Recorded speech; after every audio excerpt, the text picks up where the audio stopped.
Recentemente, eu passei um dia com a família Acorce, acho que eles não estão aqui hoje à noite, ali no sítio deles e tal. Foi um dia de bastante emoções, fizemos bastante coisas interessantes. E em determinado momento, quando eu e o Cristiano, nós estávamos subindo uma estrada, era uma ladeira, uma lombada assim, o Cristiano deu uma dica para descansar, para você cansar menos em uma subida. Ele disse mais ou menos assim: olha, meu pai sempre me ensinava que quando você está subindo uma subida, se você olhar para cima, você cansa mais. Você tem que ficar sempre olhando para baixo. Ele disse: eu já fiz isso várias vezes e tal, e deu certo. Tudo que você precisa é baixar a tua cabeça e seguir em frente para você cansar menos.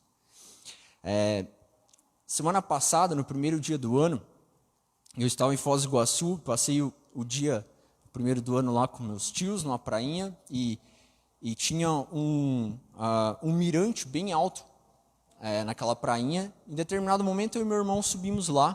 Eu subia assim numa escada caracol, ia subindo e tudo mais.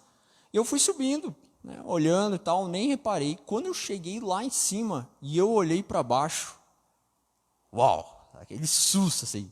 Eu nem tinha percebido que a gente tinha subido tão alto. Eu levei aquele medo, tive aquele medo quando eu olhei para baixo, reparei a altura que a gente estava. Bom, o que essas duas histórias elas têm em comum? Tanto a primeira quanto a segunda. Elas nos mostram que eu e você podemos trilhar o mesmo caminho, podemos subir as mesmas escadas, eu e você podemos estar no mesmo local, mas para onde eu e você olhamos, muda completamente a experiência. Eu e você podemos subir a mesma escadaria, mas dependendo para onde olharmos, você pode ter medo ou não. Eu e você podemos subir o mesmo morro, mas dependendo para onde nós olharmos, você pode chegar lá em cima mais ou menos cansado do que eu. O nosso texto dessa noite, ele vai nos encorajar justamente a nós mantermos os olhos em Cristo ao longo desse ano que se inicia. Nessa noite eu quero falar justamente sobre mantenha teus olhos em Cristo. Mantenha teus olhos em Cristo. E este texto ele nos mostra como manter os olhos em Cristo de duas formas. A primeira delas, através da nossa vida devocional, no verso 22 e no verso 23. E no verso 24 até o verso 33, ele nos mostra como nós mantemos os olhos em Cristo através das tempestades. Através das tempestades. Então olha comigo no verso 22, como este relato começa nos mostrando como manter nossos olhos em Cristo através de uma vida devocional. Verso 22 diz assim: logo a seguir, compeliu Jesus os discípulos a embarcar e passar diante dele para o outro lado, enquanto ele despedia as multidões. Nesse momento do seu ministério, Jesus ele estava em uma cidade chamada Betsaida, e ele havia acabado de realizar um milagre da multiplicação de pães e peixes para aproximadamente 5.000 pessoas, um número bastante considerável. Esse episódio ele encheu os olhos das pessoas. Imagine, você está ali com fome durante vários dias ouvindo o ensinamento de Jesus, daqui a pouco Jesus pega alguns pães e peixes e multiplica para um monte de pessoas. E claro, João vai nos mostrar que quando as pessoas veem este milagre, elas tentam tornar Jesus rei, proclamar Jesus agora um novo rei de Israel. E aí Jesus, diante disso, não está nem um pouco interessado neste cargo, ele despede as multidões, é isso que o verso 22 nos informa, e compele os discípulos a pegarem um barco no mar da Galileia e atravessarem enquanto ele decide ficar só. É isso que o verso 23 nos informa. Olhe comigo o verso 23. O verso 23 diz: despedidas as multidões, subiu ao monte a fim de orar sozinho. em caindo a tarde, lá estava ele só.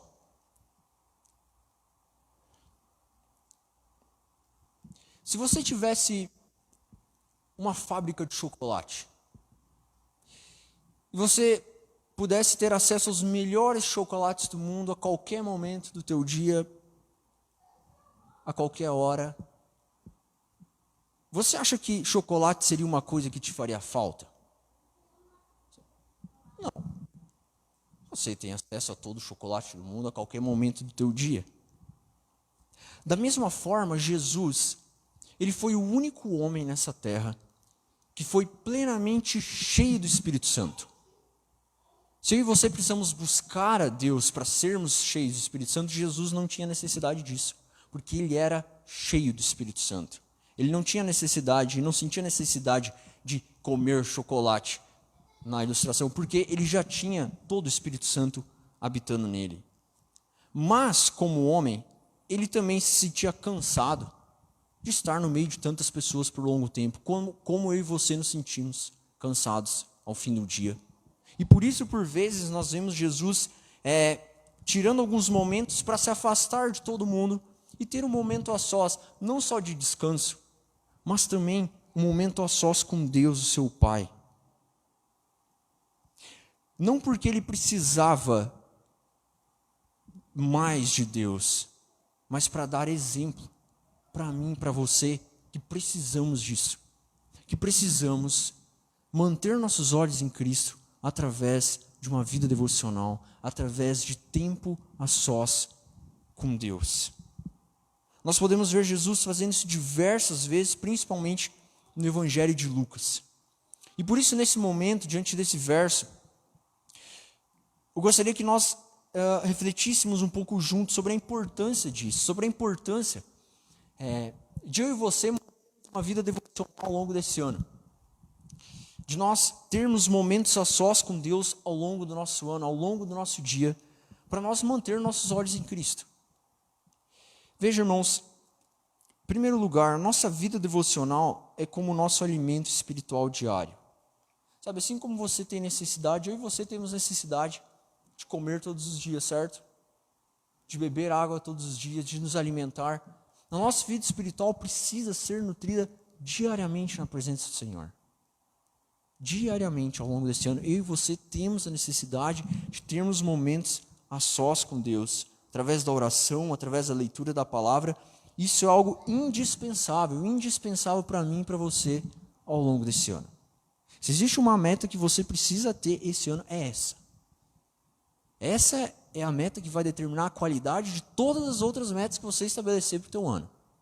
Momento com Deus. Como Jesus está dando o exemplo aqui.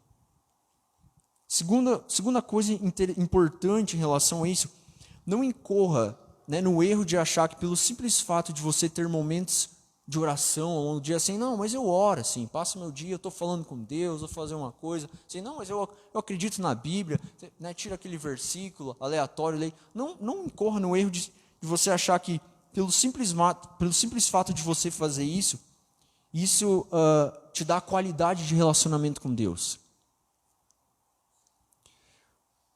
Todo relacionamento exige tempo de qualidade. Nas nossas relações sociais as coisas são assim. Se eu e você queremos desenvolver um relacionamento de qualidade, precisa de tempo, onde nós vamos sentar e conversar. Por vários momentos, por várias horas. Concorda comigo? Nos nossos relacionamentos as coisas funcionam assim. Com Deus também. Não acha que simplesmente você fica o dia inteiro na correria do dia a dia, fazendo um monte de coisa, lá de vez em quando você lembra em Deus, não, acredito em Deus, acredito em Jesus, ou na igreja no domingo, isso é tempo de qualidade com Deus. Não é.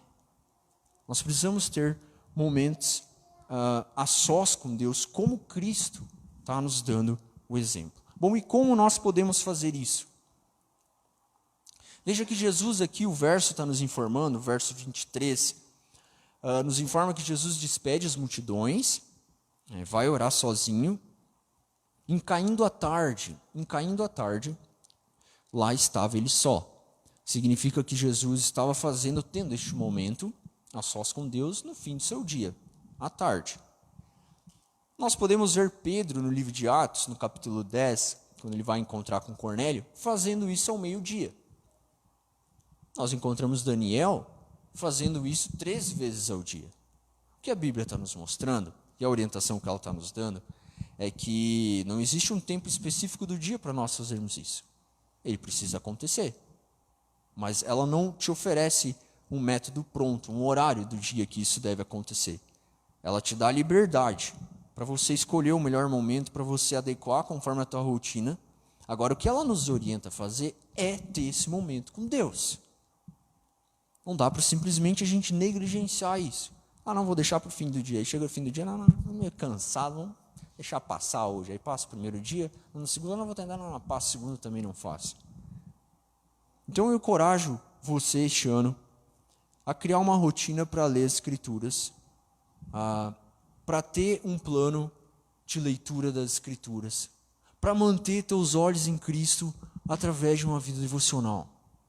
Se você quer ter um ano bem-sucedido, se você quer ter um ano bem-sucedido na tua família, nas tuas relações sociais, no teu trabalho, em todas as outras coisas que você estabelecer para fazer esse ano, você precisa manter teus olhos em Cristo através de uma vida devocional. Então crie essa rotina, tenha momentos a sós com Deus para ouvir Ele falar contigo, através da oração e através da leitura da palavra. E se você disser para mim assim, mas eu já faço isso, eu já tenho esse hábito, eu já consigo fazer isso, muito bom. Então eu quero te oferecer, para o pessoal que já faz isso, dois outros encorajamentos para você ampliar o teu relacionamento com Deus. O primeiro deles é o que nós costumamos chamar de meditação, que é um momento muito propício. Os reformadores enfatizavam muito isso. E é o que basicamente Jesus está fazendo aqui. Quando você tira um momento a sós para estar com Deus, principalmente num lugar que você pode contemplar a Deus como a natureza, e você vai lá para estar a sós, contemplar. Esses dias eu fiz isso na chácara, muito bom. Vai lá, vê, vai alagado assim. Paulo vai falar isso em Romanos, que a natureza ela revela os atributos incomunicáveis de Deus. Quando você contempla a beleza da criação, você vê, existe um Deus. Existe um Deus que projetou todas essas coisas. Então, essa é uma forma de você desenvolver o relacionamento com Deus. Mas tem criança, mas leva a criança junto. Né? Contempla a beleza da criação com ela brincando lá, né? Com ela fazendo a bagunça dela. É criação de Deus. Né? Tá comendo terra aqui. É criação de Deus. E a segunda forma que eu te encorajo para estimular esse teu crescimento espiritual é você ter um diário, onde você registra, não todos os dias necessariamente, onde você registra os pensamentos, aquilo que aconteceu, a tua progressão espiritual, as tuas lutas internas, e você revisar isso ao longo do tempo, você vai perceber o crescimento, você vai ver como Deus trabalha na tua vida e te ajuda a crescer em santidade. Então, cria essas metas. Se você quiser progredir no teu relacionamento com Deus, isso exige esforço, exige trabalho, como tudo na vida, mas com a graça de Deus, como Cristo está nos dando exemplo aqui, nós podemos manter nossos olhos em Cristo, através de uma vida devocional e sermos bem-sucedidos através disso. Bom, enquanto Jesus estava tendo esses momentos a sós com seu Pai, o barco, lembra? Jesus mandou os discípulos pegarem o barco e atravessarem o mar da Galileia. O barco estava se distanciando, cada vez mais. Jesus estava lá a sós com Deus e o barco estava se distanciando. E para piorar, agora os 12 discípulos, cada vez mais longe de Cristo, começam a enfrentar uma tempestade. A enfrentar uma tempestade. É isso que o verso 24 começa a nos mostrar. Olhe comigo o verso 24.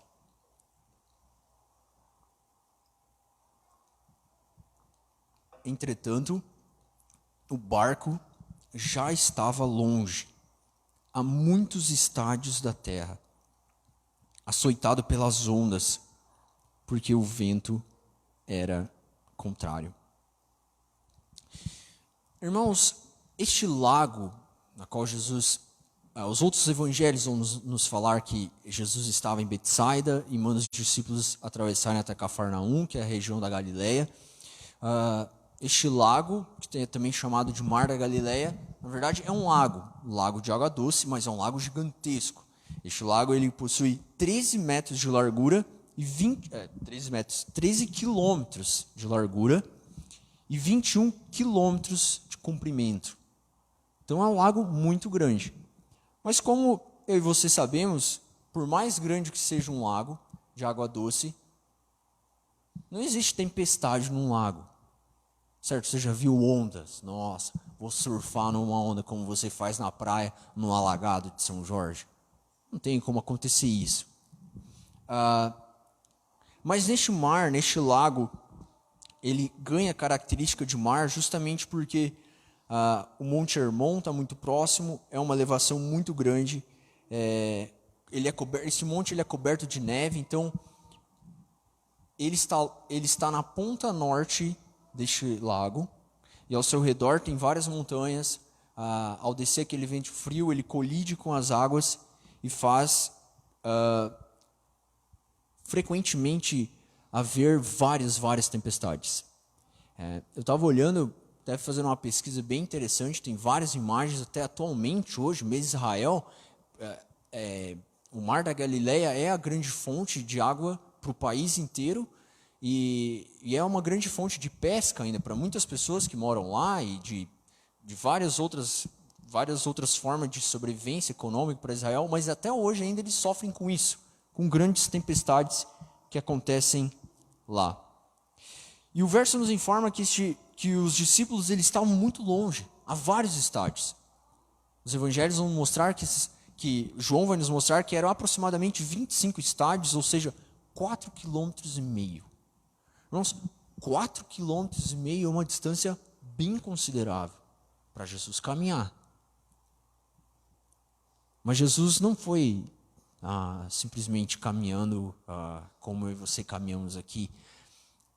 Jesus ele foi caminhando por sobre as águas. Por sobre as águas.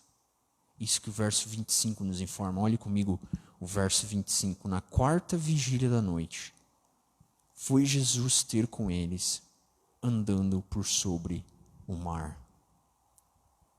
Irmãos, a quarta vigília da noite é entre as 3 e as 6 horas da manhã. Não existia energia elétrica, não existia bateria, não existia pilha. Eles estavam numa escuridão, assim. A única luminosidade, se eles tivessem sorte, estava se tivesse lua cheia. Estavam no escuro, no meio de uma tempestade. E agora Jesus, ele caminha 4 quilômetros, aproximadamente 4,5 km por sobre as águas. Você consegue imaginar isso? Você consegue figurar isso na tua cabeça? Isso é um verdadeiro milagre. Jesus anda por sobre as águas e se aproxima agora dos seus discípulos. E é claro, qual seria a minha e a tua reação? Você está lá numa tempestade, já está apavorado, pensando que pode morrer, madrugadona, 4 horas da manhã. E aí aparece alguém. É isso que o verso 26 informa. E os discípulos, ao verem-no andando sobre as águas, ficaram aterrados e exclamaram: é um fantasma! E tomados de medo, gritaram.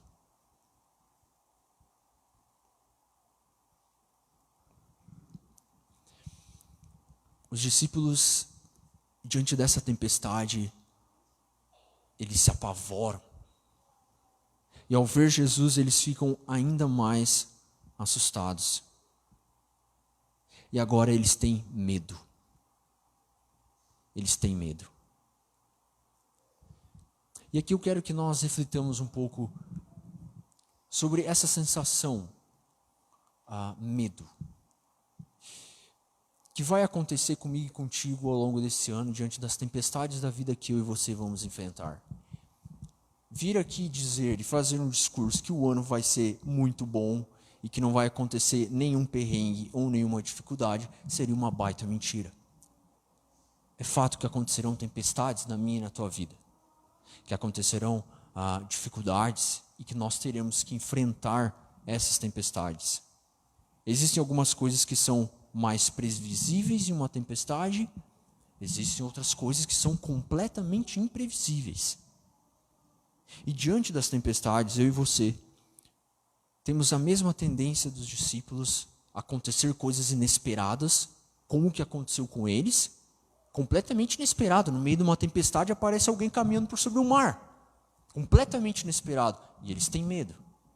Da mesma forma, na minha e na tua vida, diante das coisas que vão acontecer esse ano, e você, seremos tentados a ter medo. Diante deste momento, nós somos encorajados a manter nossos olhos em Cristo. Manter nossos olhos em Cristo através das tempestades. Porque imagine comigo, irmãos, o que é o medo, assim? O que é o medo? Eu e você, nós temos uma certa energia que nos move a viver, né?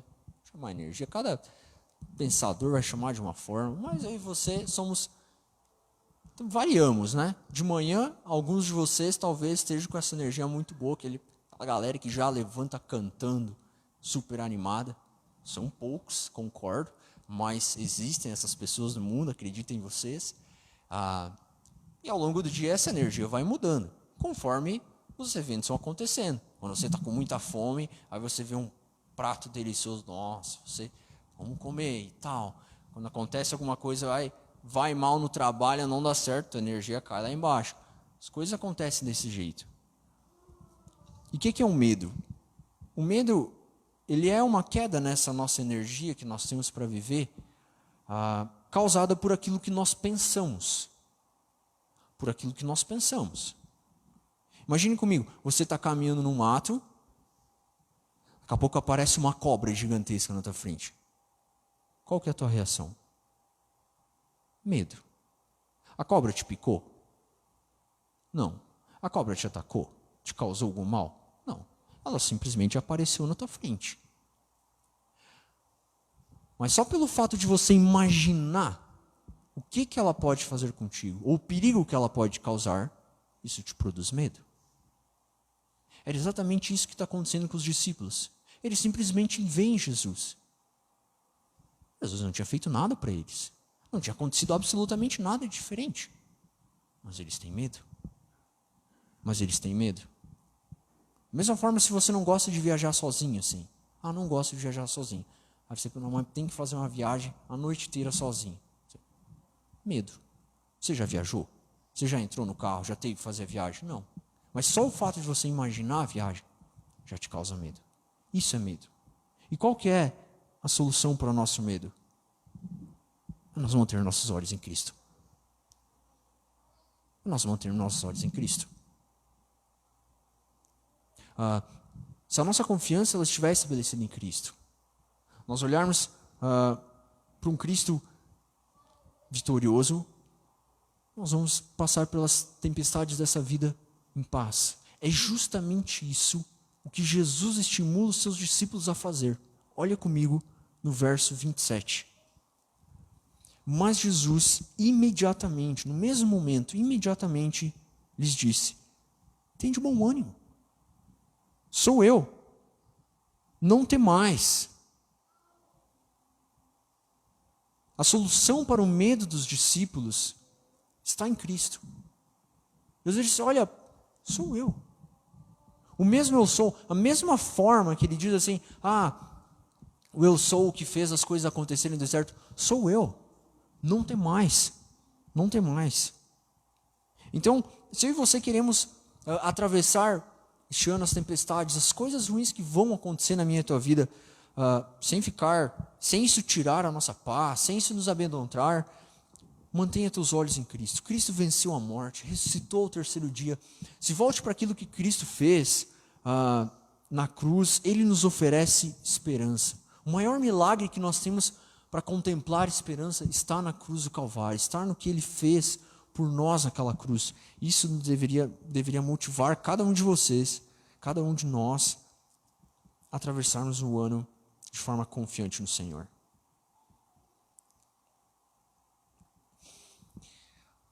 Agora, o que o texto continua nos mostrando é muito interessante.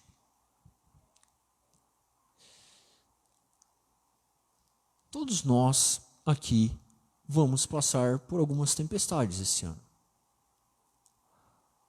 Cada um de nós aqui vai passar por alguns momentos difíceis. A questão é como nós iremos passar por isso.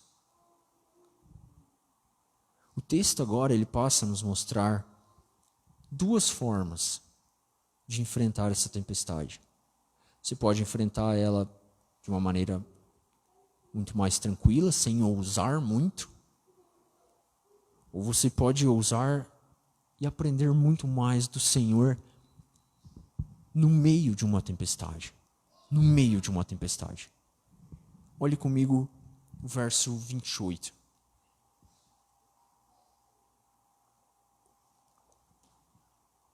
Respondeu-lhe Pedro e disse: Se és tu, Senhor, manda-me ir ter contigo por sobre as águas.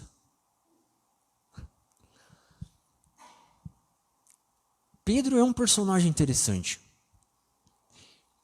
Imagina, está acontecendo uma tempestade ali, estavam desesperados. Aparece Jesus andando sobre as águas. Senhor, se é o Senhor mesmo, manda eu caminhar. Quero caminhar também. Como, Senhor? Pedro era esse cara impulsivo, assim, um homem impulsivo. Você pode ver, pode ler os evangelhos, você vai ver que Pedro é aquele que não pensava muito para falar. Talvez seja mais ou menos a tua personalidade, mas ele não pensava muito para falar, né? Ele acertava algumas vezes, mas também ele é o único que Jesus teve que dizer, arreda para lá, Satanás, né? Talvez essa seja a tua personalidade. Uma pessoa mais impulsiva, que fala, que ousa. Agora é interessante que Pedro, tendo essa personalidade ousada de fazer, de querer ver as coisas acontecerem, ele foi o único de 12 discípulos,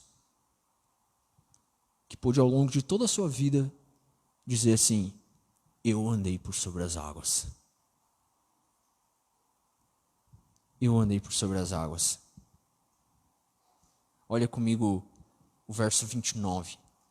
Diz assim, e ele disse, vem. E Pedro, descendo do barco, andou por sobre as águas e foi ter com Jesus. Diante da tempestade, Pedro ele decide ousar, fazer algo diferente dos 11 discípulos. Ele pede para Jesus para andar por sobre as águas. E ele anda. E ele caminha. Irmãos, se eu e você quisermos experimentar mais de Deus, se eu e você quisermos crescer, amadurecer, nós teremos que ter a nossa fé exercitada, como a de Pedro. Nós teremos que, por vezes, ousar conforme as regras bíblicas da palavra que ela nos permite fazer para aprender mais de Deus. Completamente desafiante.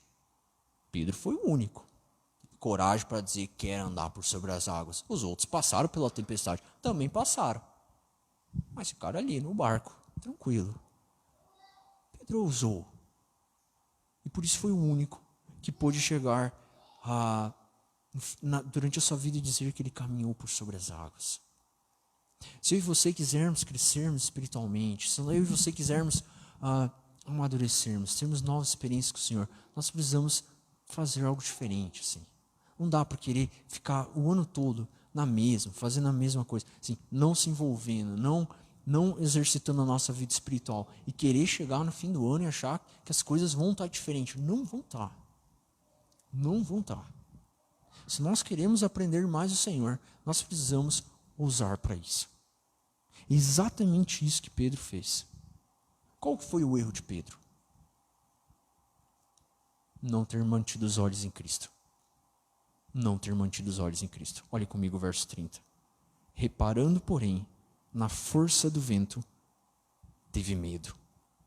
E começando a submergir, gritou, salva-me, Senhor. O erro de Pedro foi muito corajoso, mas o erro de Pedro foi que ele estava se aproximando de Cristo, ele tira os olhos de Cristo. E ele começa a reparar agora na força do vento, e na força da tempestade. e de um monte de coisas que estavam acontecendo ao seu redor. E agora, com medo, ele começa a submergir. Mantenha teus olhos em Cristo. Essa é a regra de ouro para mim e para você esse ano. Cristo, ele é suficiente. Cristo, ele precisa ser o centro. E eu e você não podemos tirar os nossos olhos de Cristo. Seja isso através de uma vida devocional. Seja isso através das tempestades. Veja que agora Cristo repreende a falta de fé de Pedro. No verso 31 ele diz: e prontamente Jesus, estendendo a mão, tomou e lhe disse: homem de pequena fé, por que duvidaste?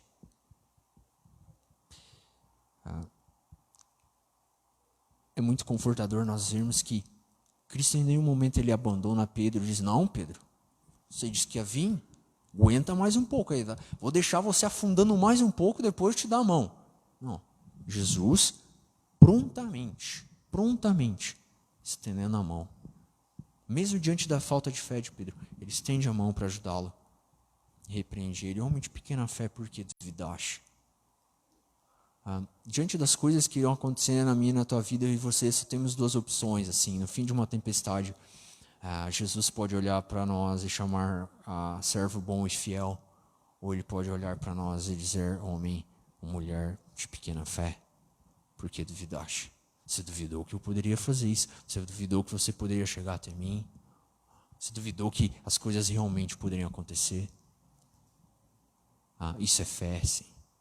E você exercitar essa fé é manter nossos olhos em Cristo e começar a caminhar por sobre as águas, algo completamente improvável, contra as leis da natureza, completamente inexplicável, mas é possível, para a glória de Deus. E veja que agora os dois dentro do barco, versos 32 e 33 nos informa que subindo para o barco cessou o vento. E os que estavam no barco o adoraram, dizendo: verdadeiramente és filho de Deus. As tempestades da vida, por mais difíceis que elas sejam, elas nos ajudam a enxergar melhor quem é Jesus. É justamente isso que aconteceu aqui. Depois de uma tempestade dessa, depois de tudo que aconteceu, os discípulos agora não veem mais Jesus como um fantasma. É um fantasma, não. Verdadeiramente és o Filho de Deus. Todas as dificuldades, todos os problemas, todas as coisas que acontecem na nossa vida, se nós atravessarmos isso olhando para Cristo, isso nos ajudará a enxergar ainda melhor quem é Jesus. Quem é este Filho de Deus Todo-Poderoso que veio ao mundo para dar a sua vida por mim, por ti, e para nos possibilitar atravessarmos e vivermos essa vida com a paz dele. Que Deus nos ajude, irmãos. Que Deus nos ajude ao longo deste ano mantermos nossos olhos em Cristo, através de uma vida devocional, através de momentos a sós com Deus, tendo experiências com Deus na nossa própria vida, criando uma rotina para buscarmos o Senhor. E através das tempestades, dos momentos difíceis, das coisas ruins que podem acontecer com cada um de nós, que o Senhor nos ajude a manter nossos olhos nele.